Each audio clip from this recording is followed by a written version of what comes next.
안녕하십니까. 자, 이 시간에는 아동기에 대해서 공부를 해보도록 하겠습니다. 아동기는 7에서 12세의 그 인간의 발달 단계에 있는 측면을 이야기하는데요. 주로 이제 우리로 이야기하면 초등학교 다니는 시기이겠죠.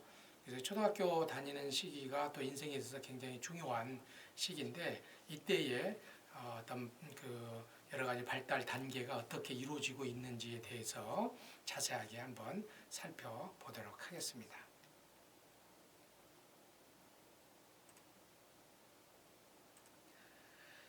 자, 그 7에서 12세 시기는 아까 앞서도 다 설명드렸던 것처럼 신체 인지, 언어 정서, 이제 언어 정서죠. 신체 인지, 언어 또 정서, 사회성, 또 사회복지 실천에 관심 부분으로 나누어서 한번 살펴보도록 하겠습니다. 아동기는 주로 학교 교육을 통해서 필요한 지식과 기술을 주로 이제 습득을 하죠. 또 보존 개념, 분류와 서열화, 탈중심화 등이 발달한다. 그래서 보존은 이렇게 그 모양이 좀 달라지더라도 그 내용물이 같으면은 같은다고 그러면 그대로 질량이 그대로 보존이 되는데 그걸 그 이해하지 못했는데 유아기 때는 이때는 이제 보존 개념이 이제 그 유지가 되고 그다음에 이제 실은 서열이나 명목별로 이렇게 분류가 되고 그다음에 개인 중심에서 탈 중심화 타인을 배려할 수 있는 타인의 입장에서 생각할 수 있는 시기가 되는 거죠. 정서적으로 보면 분노나 질투, 애정, 불안, 좌절감 등의 감정을 조절할 수 있게 되는 시기고 또래와의 대인관계가 발달하고 또 자아개념, 자존심, 근면성, 도덕성 등이 더욱 발달하는 시기가 바로 이 시기다 볼 수 있겠습니다. 신체적인 발달을 보면 신체 성장 속도는 영아기나 유아기에 비해서 느리지만 신장과 체중이 상당히 성장하고 성별로 차이가 있으며 개인차가 존재합니다. 신체 모습은 머리가 체격에 비해 아직도 큰 편이지만 전체적인 모습이 어른과 비슷한 시기가 바로 이 시기이고요. 운동 발달은 운동의 힘이 증대되며 운동 기술이 세련되고 정교화되는 시기입니다. 운동 발달은 성격 발달, 자아 발달과 자존심의 형성, 또 경쟁 의식과 협동심의 발달 등 사회성 발달에 중요한 역할. 그래서 이제 초등학교 아이들이 운동을 잘하면 여러 가지 사회성이 발달하는데 굉장히 중요한 그런 역할을 하는 것이 바로 이 부분들이죠.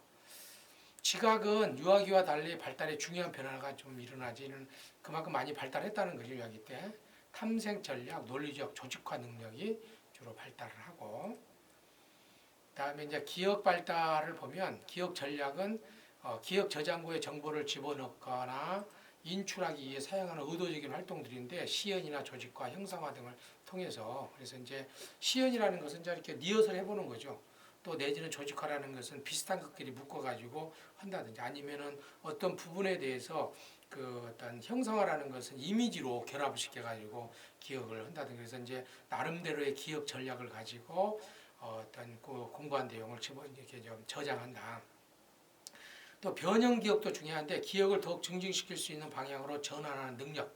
그래서 이제 주로 뭐 우리가 이제 엉뚱깽뚱한 것과 내가 지금 이제 배운 것과 전혀 다른 거지만 서로 이렇게 조금 접목시켜 가지고 뭔가 이렇게 조금 창의적으로 내 기억 속에 좀 집어넣었다가 빼기도 하는 그런 변형 기억도 이때 발달한다고 보겠습니다.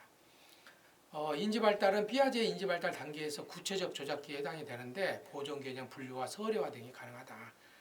그 다음에 체계적 논리적 사고를 할 수 있으나 이것이 현재의 구체적 사물이나 구체적 행위에만 한정되어 추상적이고 가설적인 문제를 아직 해결하지 못하는 시기가 바로 이 시기. 그래서 이제 청소년기가 돼야 좀 추상적 사고가 가능해지는 시기죠. 사고 발달은 새로운 지식을 획득하고 적응하는 학습 능력, 합리적이고 혁신적인 사고 능력, 또 환경에 대한 적응 능력 등으로 구성된 개인의 총체적 능력을 지능이라고 하는데 주 지능은 언어, 또 논리적 수학적 지능, 공간적 지능, 음악적 지능, 신체 지능 및 개인적 지능이 통합적인 어떤 지능을 이야기를 합니다. 그래서 요즘에는 이제 이렇게 다중 지능이 굉장히 중요하는데 영역별로 이렇게 지능의 발달이 다 다르다. 이 지능은 유전적인 요인과 환경적 요인에 의해서 주로 영향을 받는다는 거 우리가 조금 생각을 해보시면 좋겠고 언어 발달은 어휘수가 증가하고 단어의 뜻을 통찰하는 능력이 높아지며 문법 지식이 향상되어 복잡한 문장을 이해하고 사용할 수 있게 된다. 말하기, 읽기, 쓰기 등을 배우고 익히면서 좀 더 높은 수준의 언어 발달이 이루어지는 시기고, 자기 중심성에서 벗어나 자기의 입장과 타인의 입장 간의 차이를 이해하고 타인에게 자기의 의사를 효과적으로 전달할 수 있는 의사소통의 기술이 발달한다. 부어나 암호로 된 말이나 기록의 매력을 느끼고 자주 사용하며 외국어에 대한 사용의 즐거움을 느끼기도 합니다. 자, 정서 발달, 기본적인 정서가 거의 발달하게 되면 개개인의 기초적인 인격이 형성된다. 유아기에 비해서 정서가 안정적으로 발달하게 되면 지속적이면서도 정적으로 되고 분노나 공포, 질투, 애정, 불안 등도 나타나는 시기다.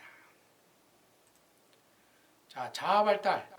자아라는 것은 자신의 특성에 대해 가지고 있는 체계화된 내적 개인적 생각으로 자신의 신체적 정서적 특성이나 또는 능력, 태도, 흥미, 가치관 등을 포함하는 그 개념이 자아 개념인데요. 아동은 구체적인 행동 대신에 자신의 능력을 강조하고 심리적 특성을 바탕으로 자신의 성격을 조고 기술하는 특징들이, 그래서 이제 이때 쭉 발달하다가 청소년기 때 대해서 정확하게 이제 자아 정체성이 형성이 되겠죠. 그 자아 발달은 앞서 설명했던 것처럼 이러한 특징과 함께 주로 이제 이러한 자존심이 이게 발달하는 시기인데, 학구적, 신체적 및 사회적 자존심으로 구성되며 연령이 증가하면서 더욱더 세분화된다. 그래서 이제 이때 주로 아동기 때는 이 자존심이 근면성으로도 관련이 되는데, 어떤 자기 신체적 능력이라든지 또는 공부 능력 이런 것들을 통해 가지고 자기가 뭔가 이렇게 좀 할 수 있는 자신감 이런 것들이 형성되는 시기거든요. 그래서 그 초등학교 때는 가장 근면성이라는 것이 뭐가 자기의 부모님의 직업이라든지 부모님의 어떤 경제적 수준에 관계없이 뭔가 자신감을 가지고 뭔가 자기가 할 수 있다는 것을 믿음을 가지고 해주는 것이 중요하거든요. 그래서 초등학교 시기 때는 성적이 많이 오르고 뭔가 큰 것보다는 조그만 것일지라도 자신감을 가질 수 있도록 해주는 것이 굉장히 중요하다. 근면성. 그래서 선생님들의 영향이 굉장히 커요. 그래서 초등학교 때 아마 그 선생님들이 아이들에게 어떻게 대하느냐에 따라서 아이들이 이제 근면성을 가지고 자신감을 가지고 이렇게 조금 더 향후 이루어질 발달 과업에 대해서도 이렇게 조금 자신감을 갖게 되는데, 저 같은 경우도 주로 이제 초등학교 4학년 때까지는 굉장히 조금 두각을 이루지 못했는데, 초등학교 5학년 때 새로운 선생님이 오면서 조금 내가 새로운 선생님이 오니까 잘해보자 해가지고 선생님 말씀을 잘 들었던 시기가 있었던 것 같아요. 근데 그때부터 조금 더 제가 공부를 좀 해야 되겠다 하면서 선생님 칭찬 받으려고 많이 하면서, 그러면서 선생님이 저를 칭찬해주고 그러면서 제가 이제